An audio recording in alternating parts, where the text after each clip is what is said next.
having regard to the recent incidents that have happened in the United States.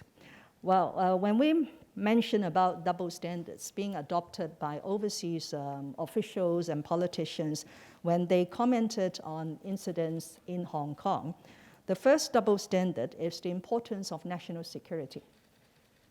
Why should Hong Kong not have the safeguards on national security when jurisdictions all over the world have a series of legislation to safeguard their own national security?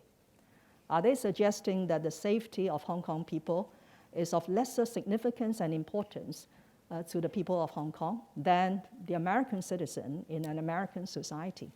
So the first double standard that they have adopted is they uphold their own national security, but they at the same time belittle the need for national security in the People's Republic of China, especially in the Hong Kong Special Administrative Region.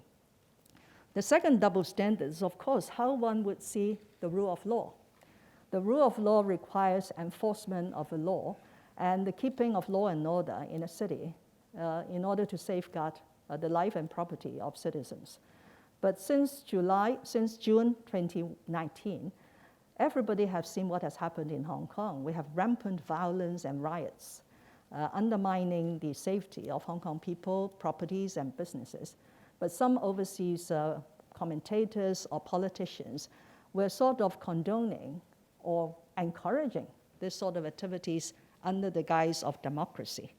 But when the same thing seemed to happen in their own country, they immediately took a very different approach to condemn the violence, and some said that this was verging on sedition in American society. Now, the third double standard, of course, is respect for the judicial system. I think all over the world, if we talk about the rule of law, one of the most important fundamentals is the courts, the independence of the courts, as well as the quality of our judges.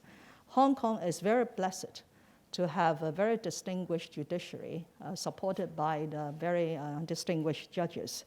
And so I would really appeal, especially we have a new Chief Justice installed yesterday, I would appeal to the community at large to leave room for the courts to do their work, which is to uphold justice in Hong Kong without fear, favor, self-interest, or deceit.